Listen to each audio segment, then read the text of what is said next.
ఈరోజు ఒక మంచి టాపిక్ వచ్చింది కదా, దిష్టి. ఈ దిష్టి అనేది ఉందా లేదా అనేది నాకు ఇప్పటికి కూడా డౌటే. మన ఇంట్లో పిల్లలు కొంచెము సిక్ అయితే మన అమ్మమ్మలు నానమ్మలు ఫస్ట్ చేసే పని ఏంటిదంటే, పిల్లకో దిష్టి అయిందిరా అంటారు. దాన్ని మన కిచెన్లోకి వెళ్తారు, ఉప్పు తీసుకొస్తారు, తిప్పేస్తారు. ఉప్పు మిరపకాయలు ఏది ఉంటే అది తిప్పేసిన తర్వాత ఒకటి ఉంటుంది, తిప్పుతున్నప్పుడు అంట ఆవలింతలు వస్తే అరే చూడరా దిష్టి తగిలింది అని వాళ్ళు కన్ఫర్మ్ చేసుకుంటారు అన్నమాట. అది ఏ విధంగా రిలేటెడ్ నాకు తెలియదు, బట్ అది నేను చూసా. అసలు నిజంగానే ఇది ఎప్పుడు జరుగుతుంది అంటే, పిల్లలు సాధారణంగా మనము ఏదైనా ఫంక్షన్కి వెళ్ళొస్తాం. ఫంక్షన్కి వెళ్ళి రాగానే వాడు 1 డేకో 1.5 డేకో సిక్ అవుతాడు. ఎందుకు సిక్ అవుతాడు? యాక్చువల్గా ఒక ఫంక్షన్కి వెళ్ళినప్పుడు అన్టైమ్లీ ఫుడ్ ఉంటుంది, అన్హైజీనిక్ ఫుడ్ ఉంటుంది, ఇష్టం వచ్చినట్టు తింటారు, కొంచెము స్లీప్ ఉండదు, దానివల్ల పిల్లలు సిక్ అవుతారు. మనోళ్ళు ఏం చేస్తారు దానికి? అక్కడ అందరం పోయినాము, అక్కడ మనని వాళ్ళ కళ్ళు మంచి కాదు, వీళ్ళ కళ్ళు మంచి కాదు, వాళ్ళు అడిగినరు మీ పిల్లగాడు లావ్ అవుతున్నాడు, మీ పిల్లగాడు స్మార్ట్ అవుతున్నాడు, సో దిష్టి పెట్టిరు అని అంటారు అనమాట. సో ఆ విధంగా మనం అనుకొని సో దిష్టి తిప్పేసి తీసేస్తారు. సరే, అది చాలా మన పూర్వీకుల నుంచి వస్తుంది కాబట్టి మనం దాన్ని ఏం చేయలేం. ఇప్పుడు మనం పోయి మన అమ్మమ్మకి నానమ్మకి పోయి ఎక్స్ప్లెయిన్ చేసినామనుకో, ఇక చూడు అమ్మమ్మ, దిష్టి అనేది ఒక సైంటిఫిక్ కాన్సెప్టు, దీనికి ఏం సంబంధం లేదు. ఎట్లా సైంటిఫిక్ కాన్సెప్ట్ అంటే, ప్రతి మనిషి మీద ఒక సమ్ కైండ్ ఆఫ్ ఎనర్జీ ఉంటుంది. So it can be positive or it can be negative energy, అంతే కదా. మన సైన్స్లో కూడా ఉంది కదా, ప్రపంచంలో ఏ 2 బాడీస్ మధ్యలో కూడా సమ్ కైండ్ ఆఫ్ ఫోర్స్ ఉంటుంది అంటాం కదా. చదువుకున్నట్టయితే ఫిజిక్స్లో ఉంది Gmm/r², Gm1m2/r², mass of the first body into mass of the second body by the distance between them whole square into gravitational force. అది ఫిజిక్స్లో ఉంది, the force between 2 bodies. So అట్లా ప్రతి ఒక 2 బాడీస్ మధ్యలోనే ఫోర్స్ ఉంది అంటే డెఫినెట్గా ఎవ్రీ బాడీకి ఎనర్జీ కూడా ఉంటుంది. అవునా? They are related. అఫ్కోర్స్ ఇక్కడ నేను అవన్నీ చెప్పదలుచుకోలే, force energy how they are related, but concept is very simple. మనము ఎక్కువ మెడిటేషను, ధ్యానము, యోగా ఇవన్నీ చేస్తూ ఒక పాజిటివ్ లైఫ్ స్టైల్ మెయింటైన్ చేస్తే you will acquire positive energy. అదే నువ్వు రోజు కోపంగా, అసూయ, ఈర్ష, ఆ సినిమా ఉంటుంది చూసారా, ఏది మన బ్రహ్మోత్సవం, మహేష్ బాబు, అందులో రావు రమేష్ ఉంటాడు. వాడి ఫేస్ ఎప్పుడు డిప్రెస్డ్గా ఉంటుంది, నెగిటివ్ ఎనర్జీ కనబడుతూ ఉంటుంది, ఎప్పుడు నవ్వు ఉండదు క్యాండిడేట్కి.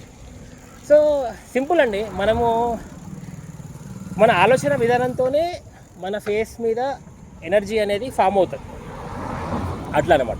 ఇది one way of talking about energy. The other way ఏంటి అంటే, ప్రపంచంలో చాలా ఎనర్జీ ఉంది. It's a good energy, bad energy, అదేమన్నా అనండి.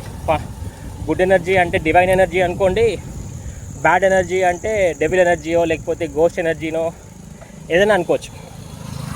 ఈ ఎనర్జీ ఏమవుతుందంటే మన చుట్టూ ఫామ్ అవుతుంది ఆరా. ఎట్లా? నువ్వు దేన్ని అట్రాక్ట్ చేస్తే నీకు ఎనర్జీ ఫామ్ అవుతుంది.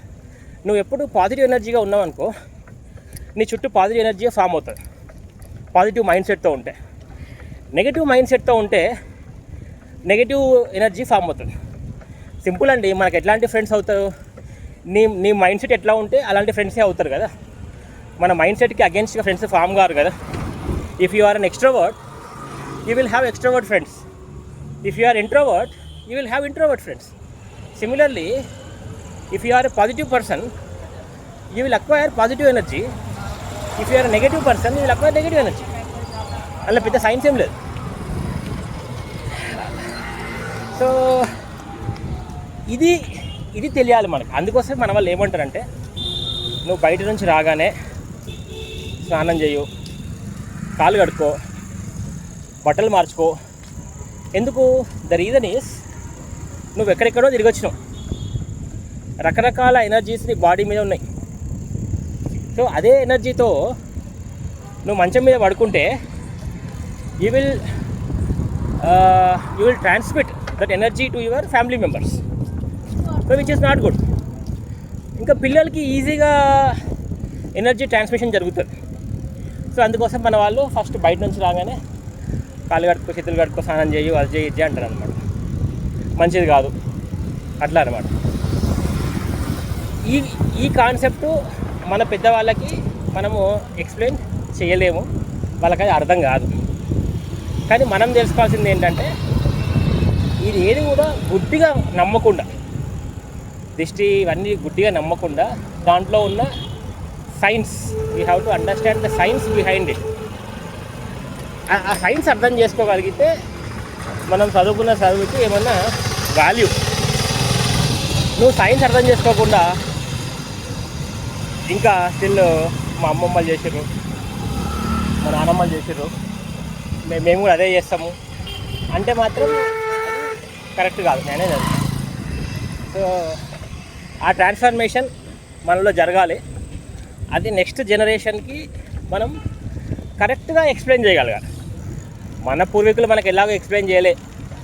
మనం కొంచెము టఫ్ క్వశ్చన్లు అడిగితే అరే అది అంతే, జస్ట్ చెప్పింది అయ్యి ఇది అంతే, ఇట్లనే ఉండాలి బస్ అన్నారు.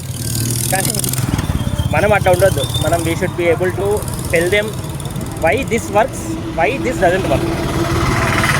అది ఓకే అండి, అది పాయింట్ ఆఫ్ డిస్ట్రిక్ట్. ఇదంతా కూడా ఎందుకు వచ్చిందంటే ఇందాక కోకాపేటలో నేను సైక్లింగ్ చేస్తుంటే ఒక మంచి పాష్ ఏరియాలో ఒక 3 రోడ్స్ మధ్యలో ఒక డిస్ట్ పెట్టినారు. ఖచ్చితంగా చుట్టుపక్కల ఇళ్ళ వాళ్ళే ఎవరో పెట్టుంటారు. ఇదేమీ స్లమ్ కాదు, ఇదేమీ చిన్న ఏరియా కాదు. ఇంత సూపర్ డూపర్ ఏరియాలో కూడా ఇంత తెలివితేటలు ఉండి ఇంత జ్ఞానం ఉన్న వాళ్ళు కూడా ఇంకా గుడ్డిగా ఫాలో అవుతుంటే నాకు ఎందుకో చేయాలనిపించింది. So that is how I wanted to explain. అదండి, థ్యాంక్ యూ వెరీ మచ్.